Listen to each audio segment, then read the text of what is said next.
Hello everyone, I hope you all are fine and doing well. मैं हूं Deepak from Learno hub, a free learning platform जहां पे आप सीख सकते हैं मैथ्स, केमिस्ट्री, फिजिक्स और बायोलॉजी, वो भी absolutely for free, only at learnohub.com।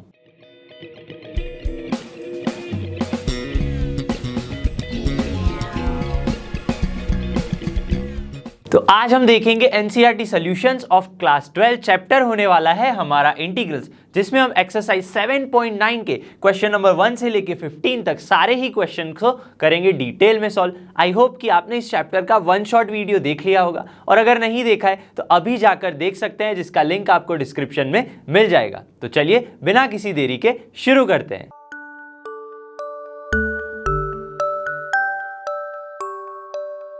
देखते हैं 7.9 का फर्स्ट क्वेश्चन क्या है। Evaluate the definite integral -1 to 1 x + 1 dx। तो सबसे पहले जो भी फंक्शन है हमारा इंटीग्रेशन में वो लिख लेंगे I -1 to 1 x + 1 dx, जहां पे हमारा अभी f of x क्या है, x + 1 है। तो इंटीग्रेशन तो सबको आता है। इंटीग्रेशन x + 1 का क्या होगा, x + 1 का इंटीग्रेशन होगा x²/2 + x। ठीक है, अब क्या कांस्टेंट रखे जी? नहीं, कांस्टेंट नहीं रखेंगे, क्योंकि यहां पे लिमिट आ रही है। लिमिट को हम -1 to 1 लिमिट को कुछ इस तरह से लिख सकते हैं, -1 to 1, this is upper limit, this is lower limit. तो 1 की वैल्यू पुट करेंगे, -1 पुट करेंगे। इसका मतलब इस फंक्शन में पहले 1 रखेंगे, रिप्लेस करके x को रिप्लेस करके 1 रखेंगे, फिर -1 रखेंगे, जिससे क्या होगा 1² विच मीन्स 1/2 + 1 माइनस क्या करना है, लोअर लिमिट पुट करेंगे। लोअर लिमिट कैसे पुट करेंगे, -1 का स्क्वायर विच मीन्स 1/2, यहां पे हो जाएगा -1, तो क्या होगा 1/2 + 1 -1/2 + 1। तो 1/2 -1/2 कैंसिल हो गया, 1 + 1 2 हमारा आंसर आ गया। यहां पे इसको किसी और तरह से भी सॉल्व कर सकते हैं। इसका मतलब ये, इस फंक्शन को हम डायरेक्टली ऐसे लिख सकते हैं, विदाउट लिमिट लिख सकते हैं x + 1 dx, जिसको हम सॉल्व करेंगे तो आ जाएगा x²/2 + x, जिसे हम ले सकते हैं f of x। अब f of x क्या है यहां पे, using second fundamental theorem of calculus, second fundamental theorem of calculus, इसका यूज अगर करेंगे तो उसमें होता है f of b - f of a, where b is upper limit, a is lower limit. मतलब क्या हो गया, f of 1 क्या है यहाँ पे, f of 1 अपर लिमिट है, f of 1 - f of -1। मतलब इस फंक्शन के अंदर हम पहले 1 पुट करेंगे, फिर -1 पुट करेंगे, जिससे क्या होगा 1/2 + 1 -1/2, यहां पे क्या हो जाएगा -1 हो जाएगा। तो अल्टीमेटली मुझे आंसर 2 ही मिलेगा। तो आप इस मेथड से भी जा सकते हैं, सीधा इस मेथड से भी जा सकते हैं, जो भी आपको इजी लगे उस मेथड से जा सकते हैं। दोनों ही मेथड कन्वीनियंट है। इसमें सिर्फ आपको without limit f of x find कर लेना है, फिर upper limit minus lower limit, x को चेंज कर लेना है अपर लिमिट और लोअर लिमिट की जगह पे। चलिए अब नेक्स्ट क्वेश्चन देखते हैं। Evaluate the definite integral 2 to 3 1/x dx। सबसे पहले I = integral 2 to 3 1/x dx। अब 1/x का तो डायरेक्ट इंटीग्रेशन हमें पता है क्या होता है, log of mod x। ठीक है, log of mod x is our answer. लेकिन यहां पे अपर लिमिट भी है, लोअर लिमिट भी है। ठीक है, इस फंक्शन को मैं f of x ले लूं, इस फंक्शन को मैं f of x ले लूं, तो क्या हो जाएगा, यहां पे 2 to 3 हो जाएगा, जिससे क्या करना है हमें, f of 3 - f of 2। आप ऐसे भी इसे सॉल्व कर सकते हैं, f of 3 रखिए, मतलब क्या हो गया, log of mod 3 minus log of mod 2। यहां पे हम कांस्टेंट नहीं रख रहे हैं, क्योंकि डेफिनेट इंटीग्रल है, कोई स्पेसिफिक वैल्यू मिलेगी, कांस्टेंट हमें नहीं पुट करना है। log में जब माइनस होता है तो यहां पे log of 3/2, यहां पे इस तरह से हमारा आंसर आ जाएगा। आई थिंक क्लियर होगा सबको। चलिए अब नेक्स्ट क्वेश्चन देखते हैं। क्वेश्चन 3 देखते हैं क्या है। Evaluate the definite integral. Again definite integral को क्या करना है भाई, इंटीग्रेशन करना है, सॉल्व करना है इसे। तो सबसे पहले I is equal to integral 1 to 4x cube minus 5x square plus 6x plus 9, इस सब का क्या हो गया यहाँ पे dx हो गया। क्या करेंगे, सबसे पहले सीधा सीधा यहाँ पे दिख सकता है कि हम इंटीग्रेशन कर सकते हैं, जिससे क्या हो जाएगा हमारे पास 4x क्यूब का हो जाएगा 4x की power 4 divided by 4 minus x square है जो हो जाएगा x cube by 3 plus x है 6x है तो 6x स्क्वायर बाई 2 हो गया, 9 है तो वो हो जाएगा 9x। अब लिमिट्स थी 1 to 2 तो लोअर लिमिट 1 अपर लिमिट 2, जो लिमिट्स थी वो हमने नीचे और ऊपर, this is lower limit 1 upper limit 2, तो यहाँ पे 1 और 2 रख दिया। तो अब अपर लिमिट 2 रखेंगे, फिर माइनस करके लोअर लिमिट 1 पुट कर देंगे इंस्टेड ऑफ x। ठीक है, तो इसको आप पहले f ऑफ x भी लिख सकते हैं इस तरह से, f ऑफ x की लिमिट कहां से कहां तक है 1 to 2, तो f of 2 minus f of 1 इस तरह से भी हम लिख सकते हैं, जिससे क्या होगा 2 पुट करेंगे, ये 4 4 तो कैंसल आउट हो गया, यहाँ पे 2 3 जा 6 हो गया, तो 2 की पावर 4 माइनस 5/3 2 का क्यूब 5/3 2 का क्यूब माइनस प्लस यहाँ पे 3x स्क्वायर मीन्स 3 इंटू 2 का स्क्वायर प्लस 9 इंटू 2 हो गया। यहाँ पे माइनस करेंगे, क्या माइनस करना है f of 1 which means x की जगह पे 1 पुट करेंगे, तो 1 पुट कीजिए 1 की पावर 4 विच मीन्स 1 हो गया माइनस 5/3 प्लस 3 प्लस 9, क्योंकि सारी की सारी जो वैल्यूज हैं वो यहाँ पे 1 1 1 ही हो जाएगा, तो जो आंसर है वो कुछ इस तरह से आएगा। अब इसको थोड़ा सा और सिंप्लीफाई करेंगे, 2 की पावर 4 विच मीन्स 16 माइनस 2 का क्यूब 8 5 जा 40/3 प्लस 2 का स्क्वायर 4 3 जा 12 हो गया, 9 2 जा 18 हो गया, यहाँ पे माइनस में 1 माइनस 5/3 प्लस 3 प्लस 9 यहाँ पे 12 हो गया। इस तरह से हम लिख सकते हैं, जिससे क्या होगा 12 प्लस 18 प्लस 16 हो जाएगा मेरे पास 46 हो गया। क्या हो गया 46 माइनस 40/3, यहाँ पे क्या हो गया 12 plus 1 13 which means minus 13 minus minus plus 5/3 इसको थोड़ा सा और सिंप्लीफाई हम कर सकते हैं। देखिए 46 माइनस 13 क्या होगा, 46 माइनस 13 इज 33 हो जाएगा, 33 हो गया यहाँ पे। और क्या बचा मेरे पास माइनस 40/3 प्लस 5/3 वो क्या होगा माइनस 35/3 माइनस 35/3 हो गया यहाँ पे। 33 इंटू 3 क्या हो जाएगा 99 माइनस 35, 99 माइनस 35/3 हो गया। 9 माइनस 5 इज इक्वल टू क्या हो जाएगा मेरे पास, जी हाँ 4 हो जाएगा। 9 minus 3 is equal to 64/3 is our answer. मतलब जो इवेल्युएट करना था उसका आंसर क्या आ गया है मेरे पास 64/3। चलिए अब नेक्स्ट क्वेश्चन देखते हैं। क्या है क्वेश्चन देखते हैं। Evaluate the definite integral, solve करना है जो हमें इंटीग्रेशन करके इसे सॉल्व करना है लिमिट लगा के। तो सबसे पहले I is equal to 0 to π/4।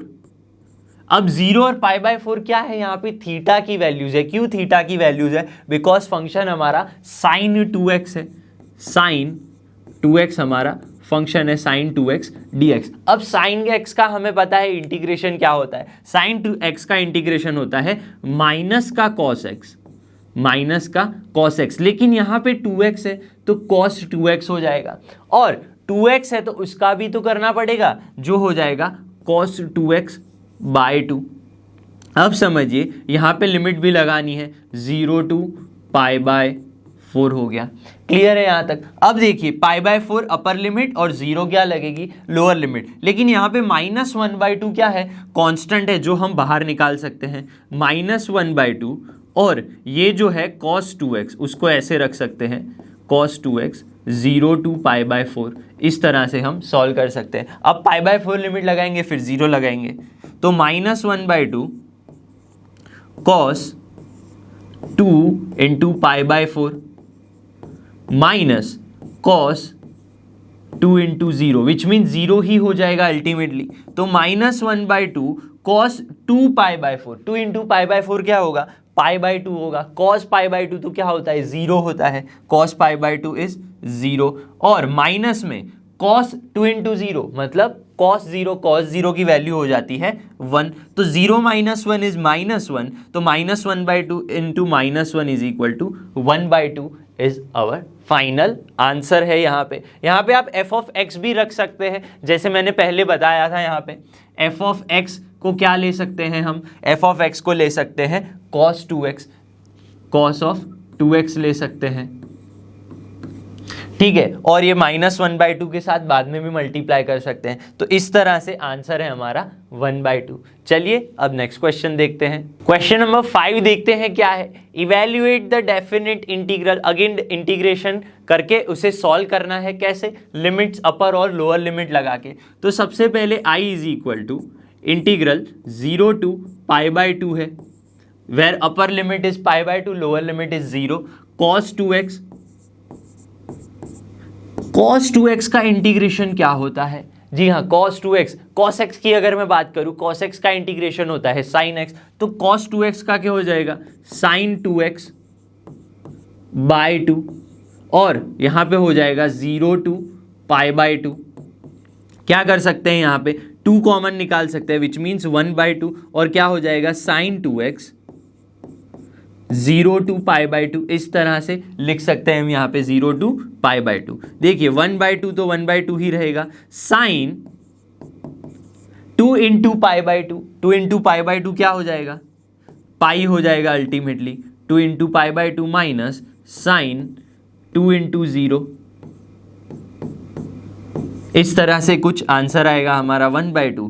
2 cancel, sine pi की वैल्यू क्या होती है, साइन पाई इज 0 हो जाता है, साइन पाई की वैल्यू 0 होती है। इसी तरह साइन 0 की भी वैल्यू क्या हो जाती है, 0 होती है। तो 0 - 0 इज 0 एंड 0 इंटू 1/2 इज 0। तो हमारा आंसर जो है वो आ गया 0, ठीक है। चलिए अब नेक्स्ट क्वेश्चन देखते हैं। क्वेश्चन 6 क्या है, इंटीग्रल 4 to 5 e⁻x dx। इसको क्या करेंगे, इंटीग्रेशन करके लिमिट लगाएंगे और इवेल्युएट मतलब आंसर लेके आएंगे, सॉल्व करेंगे।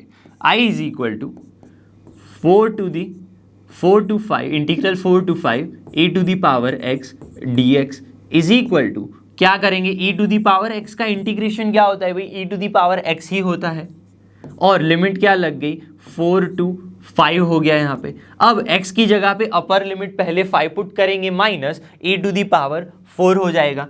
e⁻5 माइनस e⁻4 हो गया यहाँ पे, जिससे क्या होगा, मैं कॉमन भी ले सकता हूँ e⁻4, e⁻4 कॉमन ले लिया, जिससे e बच गया माइनस का 1 बच गया। ये हमारा आंसर हो गया। इस तरह से बहुत ही इजी क्वेश्चन है ये सारे, सिर्फ सीधा सीधा इंटीग्रेशन करके और लिमिट्स पुट करनी है, अपर and lower limit.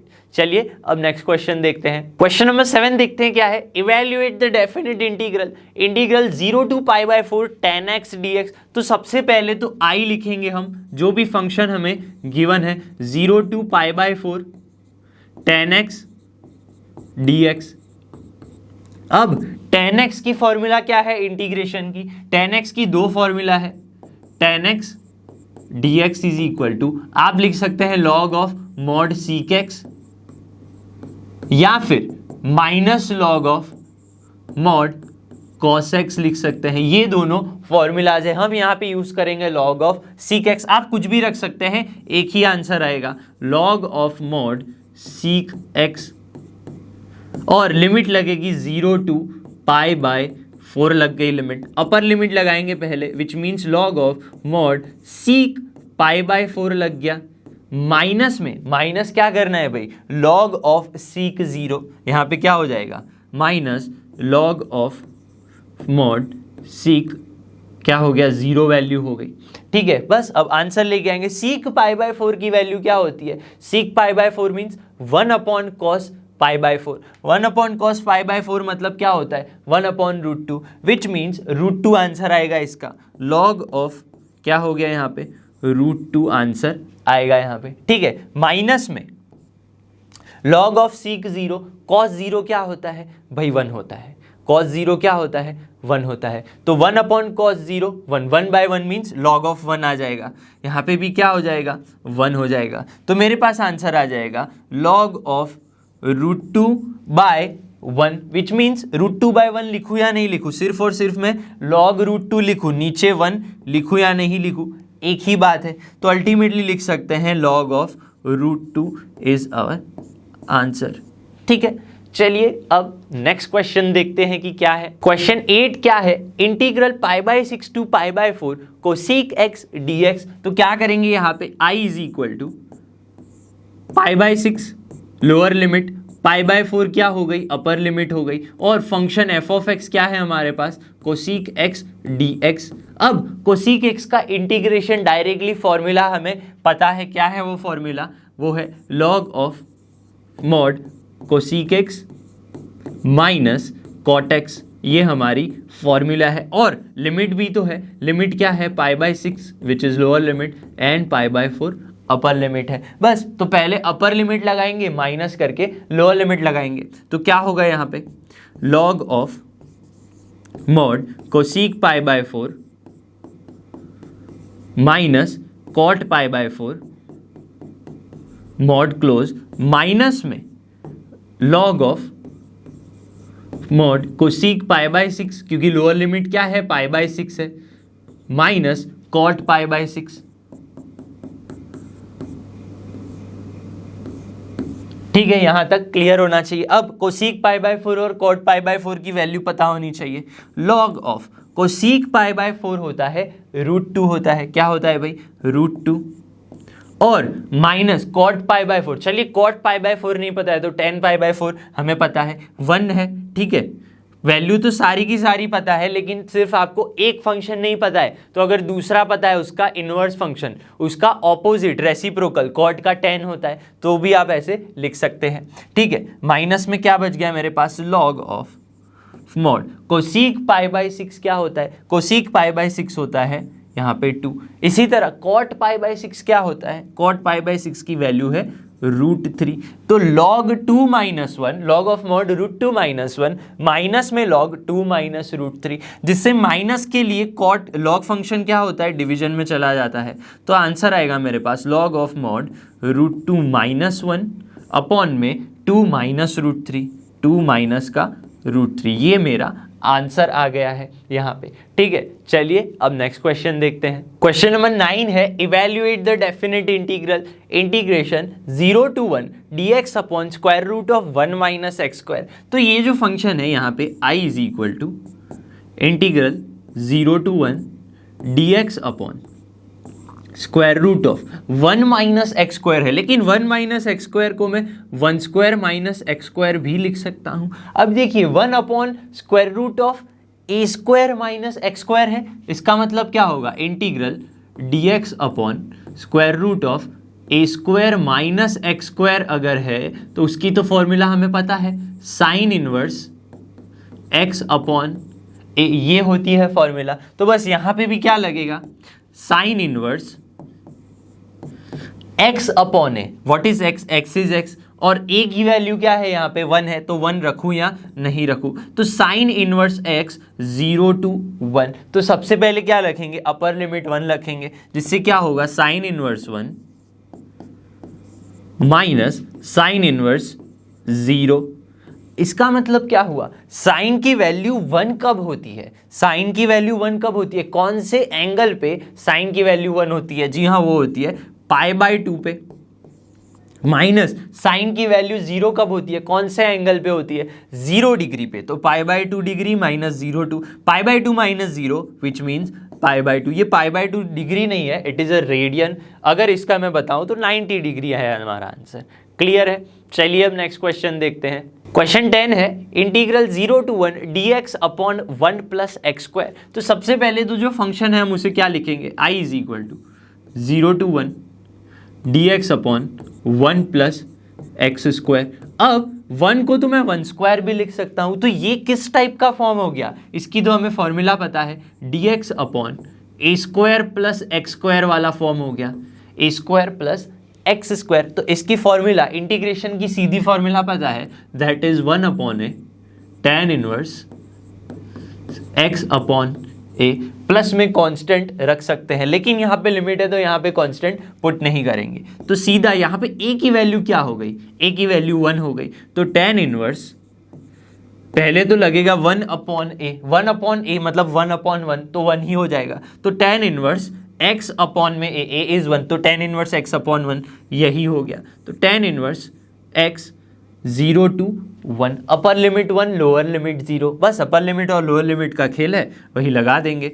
tan inverse 1 minus tan inverse 0, इसका मतलब क्या हो गया, tan की वैल्यू 1 कब होती है और tan की वैल्यू 0 कब होती है। तो बस एंगल्स पुट करेंगे जहां पे tan की वैल्यू 1 होती है।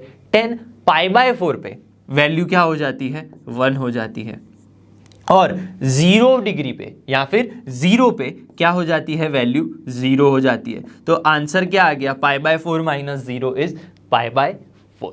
चलिए अब नेक्स्ट क्वेश्चन देखते हैं। क्वेश्चन नंबर 11 देखते हैं क्या है, integral 2 to 3 dx upon x square minus 1। इसे क्या करना है, इवेल्युएट मतलब सॉल्व करना है हमें। क्या करेंगे, i 2 to 3 dx अपॉन में क्या है हमारे पास, एक्स स्क्वायर माइनस 1। अब देखिए 1 जो है उसको तो मैं 1 स्क्वायर भी लिख सकता हूं, तो ये कौन सा फॉर्म हो गया, x square minus a square हो गया। मतलब dx upon x square minus a square अगर आ रहा है तो उसका भी हमें फॉर्मूला डायरेक्टली पता है। क्या है formula, 1 upon 2a log of mod x minus a upon x plus a, ये होती है फॉर्मूला। प्लस में कांस्टेंट c आता है। यहाँ पे क्या हो जाएगा, मेरे पास a की वैल्यू क्या है भाई, 1 है। क्या है 1, तो 1/2a विच मीन्स 1/2, a की वैल्यू तो 1 है, तो 1 पुट करे या नहीं करे एक ही बात है। 1/2 log of mod x minus a की वैल्यू 1 है, x plus a x plus 1, ये मेरे पास आंसर आ गया। अब आंसर पूरा तो नहीं, लेकिन लिमिट अभी हमें लगानी बाकी है, लोअर लिमिट 2 अपर लिमिट 3, तो बस 3 और 2 की लिमिट लगा लेंगे यहाँ पे। तो 1/2 log 3 minus 1 upon 3 plus 1 mod close, minus में 1/2 log of mod 2 minus 1 upon 2 plus 1, इस तरह से कुछ लिमिट्स लग जाएंगी। और 3 माइनस 1 क्या हो जाएगा यहाँ पे, 1/2 लॉग 3 माइनस 1 इज 2 हो जाएगा, 2/4 हो गया मेरे पास, 3 प्लस 1 4 हो गया, माइनस में 1/2 लॉग ऑफ 2 माइनस 1 इज 1 हो गया, 2 प्लस 1 इज 3 हो गया। इस तरह से कुछ आंसर आएगा। इसको थोड़ा सा और भी हम सिंप्लीफाई कर सकते हैं। कैसे करेंगे सिंप्लीफाई, लॉग ऑफ 2/4 क्या हो जाएगा, 1/2 हो जाएगा, लॉग ऑफ 1/3 हो गया। तो यहाँ पे 1/2 लॉग ऑफ क्या हो जाएगा, 1/2 माइनस 1/2 लॉग ऑफ 1/3 हो गया। क्या हो गया भाई, 1/3 हो गया। अब दोनों में से 1/2 कॉमन आएगा, लॉग ऑफ 1/2 माइनस 1/3, इसको क्या लिख सकते हैं हम, इसको हम लिख सकते हैं 1/2 लॉग ऑफ, ऊपर क्या है 1/2 है, डिवाइडेड में क्या चला जाएगा, 1/3 चला जाएगा, 1/3 चला गया, जिससे अल्टीमेटली हमें क्या मिलेगा, 1/2 लॉग ऑफ 3/2, ये हमारा आंसर आ जाएगा कुछ इस तरह से।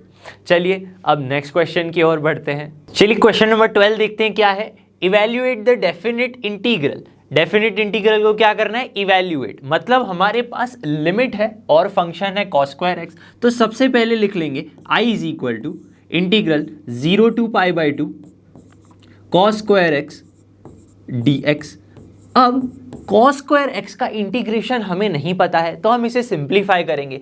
cos स्क्वायर एक्स की फॉर्मूला होती है 0 to, यहाँ पे π/2 जो भी है वो लिख लेंगे। cos स्क्वायर एक्स को हम लिख सकते हैं 1 प्लस cos 2x बाय 2, ये इसकी फॉर्मूला है। ठीक है, ये इंटीग्रेशन नहीं है, cos स्क्वायर एक्स की एक फॉर्मूला है। अब ये जो कांस्टेंट 2 है उसे बाहर लिख लेते हैं, तो क्या हो जाएगा 1/2 integral 0 to π/2 1 plus cos 2x dx। अब 1 का तो हमें इंटीग्रेशन इजीली पता है और cos 2x का भी कर सकते हैं इजीली, तो डायरेक्टली हो जाएगा 1/2 1 का होगा x, cos 2x का इंटीग्रेशन होता है sin 2x bye 2, sin 2x bye 2। लेकिन यहाँ पे 0 से π/2 तक की लिमिट भी है, वो भी हम यहाँ पे पुट करेंगे, विच मीन्स 0 to यहाँ पे आ गया π/2। इसको थोड़ा और आगे सिंप्लीफाई करेंगे तो क्या होगा, 1/2 इज इक्वल टू, यहाँ पे तो 1/2 ही होगा। अब अपर लिमिट पहले रखेंगे, फिर लोअर लिमिट पुट करेंगे। यहाँ पे आएगा π/2 plus sine 2 into π/2, π/2 plus sine 2 into π/2। 2 into π/2 means क्या होता है जी, यहाँ पाई होता है, 2 इंटू π/2 हो गया साइन पाई हो गया। यहाँ पे नीचे क्या है, 2 है, तो नीचे रख लेंगे 2 हमारे पास। इसी तरह से लोअर लिमिट को माइनस करना पड़ता है, माइनस यहाँ पे क्या होगा 0, ये पूरी की पूरी टर्म क्या हो जाएगी 0 हो गई, यहाँ पे हो गया 0। माइनस में sine 2 into 0 which means sine 0, minus में साइन 0/2। इस तरह से मुझे वैल्यूज मिल जाएंगी। क्लियर है? अब क्या करेंगे, बस थोड़ा सा और सिंप्लीफाई कर लेंगे। तो 1/2 आ गया यहाँ पे क्या बच गया, π/2 बच गया। साइन पाई की वैल्यू तो 0 होती है, तो प्लस में क्या हो गया 0 हो गया मेरे पास, और ये 0 साइन 0 भी क्या हो जाएगा 0 हो जाएगा, तो ये पूरी की पूरी टर्म तो 0 ही हो जाएगी। तो 1/2 इंटू π/2 क्या हो गया भाई, π/4 आ गया।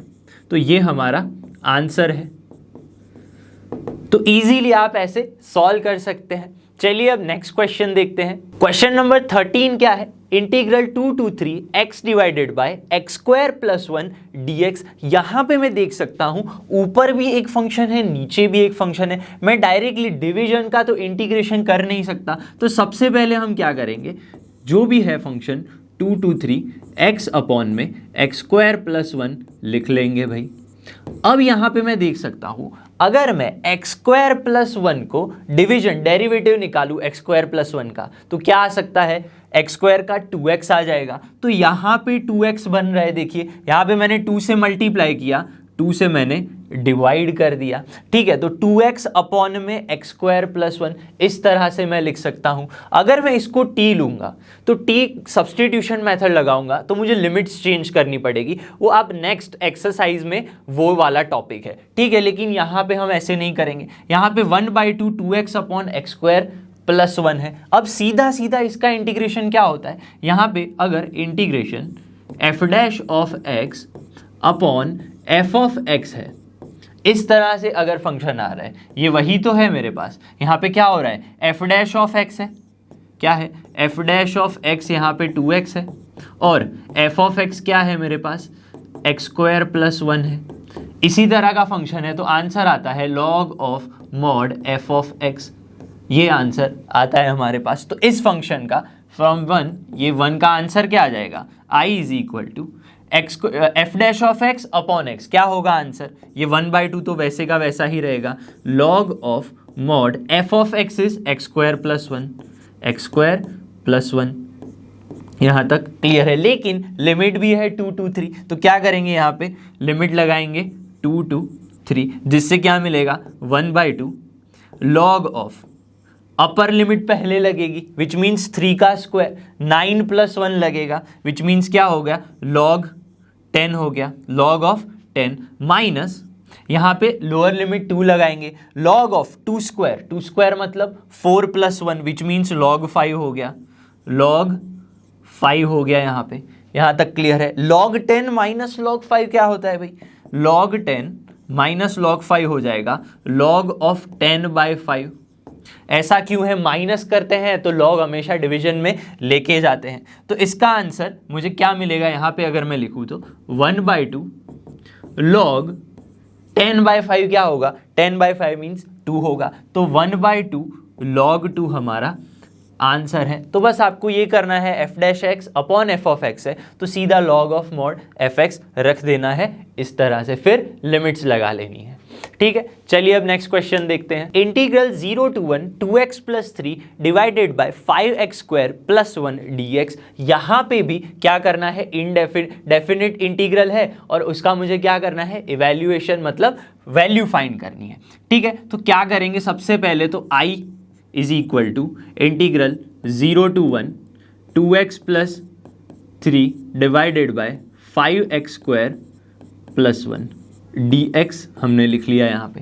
क्लियर है। अब देखिए अगेन जो प्रीवियस क्वेश्चन देखा उसी की तरह यहाँ पे भी एक फंक्शन है, ऊपर भी एक फंक्शन है, तो क्या कर सकते हैं, ये इसका डेरिवेटिव अगर मैं करूँ 5x स्क्वायर प्लस 1 का, तो क्या आना चाहिए, 10x आना चाहिए। तो ऊपर मैं 10x बनाने की कोशिश करूंगा, जिससे मैं क्या कर सकता हूं, यहाँ पे 5 2 जा 10 मतलब 1/5 से डिवाइड किया और 5 से मल्टीप्लाई करेंगे तो 5 2 जा 10x आएगा यहाँ पे, प्लस 5 3 जा 15 आ गया, जिससे मुझे 5x स्क्वायर प्लस 1 हो गया यहाँ पे। क्लियर है। 5 2 जा 10x प्लस 15, 5 से मल्टीप्लाई 5 से डिवाइड यहाँ पे। अब क्या करेंगे, ये 10x के साथ 5x स्क्वायर प्लस 1 अलग ले लेंगे और 15 के साथ अलग ले लेंगे, तो मुझे क्या मिलेगा 1/5 0 to 1 10x अपॉन में 5x square plus 1 dx plus में 1/5 इंटीग्रल 0 to 1 15 अपॉन में 5x square plus 1 5x square plus 1। अब देखिए 5x स्क्वायर प्लस 1 हो गया यहाँ पे। अब क्या करेंगे, यहाँ से मैं अलग से निकाल सकता हूँ इसका और इसका डेरिवेशन इंटीग्रेशन करके। ये देखिए 10x upon 5x square plus 1, ये तो f डैश ऑफ x है, 5 2 जा 10x, ये f ऑफ x है, f dash of x upon fx क्या हो जाएगा, log ऑफ मॉड x हो जाएगा, log of mod x f of x 5x square plus 1। ये हमारा आंसर इस फंक्शन के लिए आ गया। 0 to 1 लिमिट लग गई यहाँ पे, लेकिन यहाँ पे मैं देखूँ ये 1 5 है, ये क्या हो जाएगा 5 3 जा 15, 3 बाहर आ गया, इंटीग्रल 0 to 1।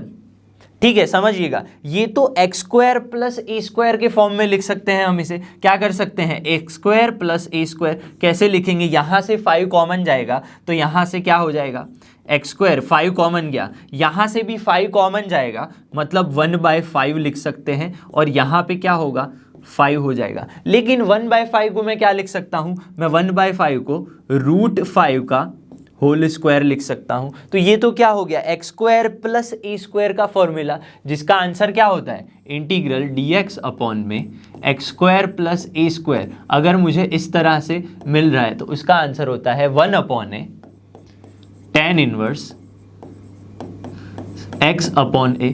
ये फॉर्मूला यहाँ पे लगेगी और लिमिट लगाएंगे 0 to 1। अब यहाँ पे 1 और 0 मतलब अपर और लोअर लिमिट लगाएंगे 1/5 log of 5x square plus 1 which means log of 1 का स्क्वायर क्या होगा 1 इंटू 5 प्लस 1 6 हो जाएगा, log ऑफ 6 माइनस, अब लोअर लिमिट लगाएंगे, लोअर लिमिट 0 लगेगी मतलब 0 का स्क्वायर 0 इंटू 5 0 प्लस में क्या बच गया 1 बच गया, तो log 1 क्या बच गया यहाँ पे log 1।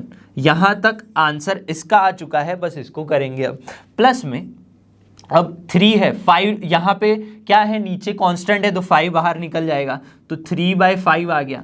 यहाँ पे एक्स स्क्वायर प्लस ए स्क्वायर है, ए क्या है 1/√5 तो इसका होगा 1 अपॉन क्या आएगा 1/a, 1/a means 1/1/√5 1/a into क्या है tan inverse x upon A which means tan inverse x upon में 1/√5। ये हो गया यहाँ तक, लेकिन लिमिट भी है साथ में, कहाँ से कहाँ तक की लिमिट है 0 से 1 तक की लिमिट है हमारे पास। इसको थोड़ा सा और सिंप्लीफाई करेंगे जिससे मुझे क्या मिलेगा 1/5 log 6 माइनस log 1। log 1 की वैल्यू क्या होती है 0 होती है, log 1 की वैल्यू तो 0 हो जाती है, ये वैल्यू 0 है, ठीक है, डिवाइड बाय 0 नहीं है, ये वैल्यू 0 है, ठीक है। तो क्या करेंगे 1/5 log क्या है मेरे पास 6 है, प्लस में समझिएगा 1/1/√5 ऊपर चला जाएगा तो 3√5/5 आ गया, 3√5/5, ये √5 ऊपर गया और क्या है tan इनवर्स x अपॉन है which means tan inverse √5x क्या है √5x अपॉन में 1। अब लिमिट भी है 1 और 0। अब ये तो कांस्टेंट टर्म हो गई, तो लिमिट्स कहाँ पे लगेंगी? सिर्फ और सिर्फ tan इनवर्स √5x पे लिमिट लगेगी, जिससे क्या हो जाएगा 1/5 log 6 3√5 अपॉन 5 को हम √5 लिख सकते हैं, जिससे क्या मिलेगा 3 अपॉन में √5 मुझे मिलेगा। क्लियर है? अब tan इनवर्स √5 इंटू 1 मतलब tan इनवर्स 1 मिलेगा, tan इनवर्स √5 मिलेगा, tan इनवर्स √5 मिल गया। क्लियर है? अब क्या मिलेगा? अगर मैं 0 रखूं तो tan इनवर्स क्या मिलेगा? tan inverse 0। यहां पे मुझे मिलेगा tan इनवर्स 0। क्लियर है? ठीक है, अब क्या करेंगे? थोड़ा सा और सिंप्लीफाई करेंगे, जिससे मुझे मिलेगा 1/5 log 6 प्लस 3 अपॉन में √5। अब tan इनवर्स की √5 वैल्यू के लिए तो हमें कुछ पता नहीं है, तो tan इनवर्स √5 ही रखेंगे। और tan inverse 0 which means tan की वैल्यू 0 कब होती है? जब हमारा एंगल 0 होता है, तो यहाँ पे 0 आ जाएगा क्लियरली। तो ये हमारा जो है वो आंसर बन जाएगा 1/5 log 6 plus 3 upon √5 tan inverse √5। ठीक है, चलिए अब नेक्स्ट क्वेश्चन देखते हैं क्या है। क्वेश्चन नंबर 15 है integral 0 to 1 x into a⁻x² dx। कुछ इस तरह से हमारे पास फंक्शन है 0 to 1 limit lower limit upper limit x e⁻x², यहाँ पे dx है। अब देखिए ध्यान से, x एक अलग u हो गया, ये v हो गया। अब u और v हमें उससे करना नहीं है, लेकिन बता रहा हूं मैं आपको कि अगर e एक एक्सपोनेंशियल फंक्शन है, x उसके साथ मल्टीप्लिकेशन में, तो हमने ये सीखा था कि u इंटू वी वाली मेथड से हम कर सकते हैं। लेकिन u v वाली मेथड से करने गया तो मैं e⁻x² का इंटीग्रल कैसे निकालूंगा? ठीक है, तो वो एक थोड़ा सा क्या बोलते हैं, डिफिकल्ट मेथड हो जाएगी। तो हम क्या करेंगे, यहाँ पे सीधा सीधा पहले तो x e⁻x² dx लिख लेंगे, ठीक है, बिना लिमिट के। जिससे अब क्या करेंगे, पुट, पहले तो ये ले लेंगे, put x² is equal to t, जिससे क्या होगा x² का derivative 2x dx is equal to मुझे dt मिल गया। ठीक है, अब यहाँ पे मेरे पास क्या है, x और dx है, तो x dx is equal to dt/2 मुझे मिल जाएगा, dt/2 मिल गया। तो इस फंक्शन के लिए, इस टर्म के लिए मैं क्या लिख सकता हूँ, integral x dx is equal to, तो dt/2 हो गया, dt/2 हो गया। और e⁻x² है, और x² तो हमने क्या ले लिया है, t ले लिया है, तो यहाँ पे e⁻t हो जाएगा। 1/2 को मैं बाहर निकाल लूँ और इंटीग्रल e⁻t dt लिख लूँ। यहाँ पे मैं इसे सॉल्व कर सकता हूँ। क्या कर सकते हैं, इसको इजीली सॉल्व कर सकते हैं। e⁻t dt का इंटीग्रेशन क्या होगा, e⁻t क्या हो जाएगा, मुझे यहाँ पे मिलेगा 1/2 e⁻t ही मिल जाएगा। क्लियर है? अब t की वैल्यू क्या है, t की वैल्यू तो x² है, तो 1/2 e⁻x² मिल गया। क्लियर है? इस फंक्शन को मैं ले लेता हूँ f ऑफ x ले लिया यहाँ पे। तो ये जो i है, i इज इक्वल टू क्या था मेरे पास, ये था। अब ये पूरा का पूरा कहाँ से आया भाई, यहाँ से आया। इसका जो इंटीग्रेशन था वो मुझे क्या मिल गया आंसर में, f ऑफ x। तो इसकी जगह पे मैं क्या लिख सकता हूँ, f ऑफ x लिख सकता हूँ। f ऑफ x क्या लिख सकते हैं, यहाँ पे लिमिट कौन सी है मेरे पास, 0 to 1, लिमिट कौन सी है, 0 to 1, तो f of 1 minus f of 0, ऐसा मैं कर सकता हूं i के लिए। क्लियर है? अब क्या करेंगे, f ऑफ x में 1 पुट करेंगे, मतलब 1/2 e⁻1 के लिए स्क्वायर, माइनस में क्या करेंगे, f ऑफ 0 रखेंगे। f of 0 means f of x में 0 रखेंगे, तो 1/2 e⁻0, 1/2 e⁻0 ही हो जाएगा। ठीक है, यहाँ पे कुछ भी क्या आ जाएगा, यहाँ पे 2 हो जाएगा। अब देखिए e⁻1 तो क्या होता है, e⁻ तो 1e हो जाएगा, और ये जो है e⁻0 मतलब 1 हो जाएगा, e⁻0 मतलब 1 हो जाएगा, जिससे मुझे क्या मिलेगा, 1/2 मैंने कॉमन निकाल लिया और क्या बच गया, e - 1, ये मेरे पास आंसर आ जाएगा। क्लियर है? आई होप कि आज जो हमने क्वेश्चन सॉल्व किया आपको अच्छे से समझ में आ गए होंगे। मैं मिलूंगा आपसे अगली वीडियो में, तब तक आप रिवीजन कीजिए, नोट्स बनाइए और जुड़े रहिए लर्न हब के साथ, क्योंकि लर्न हब फ्री है पर बेस्ट है।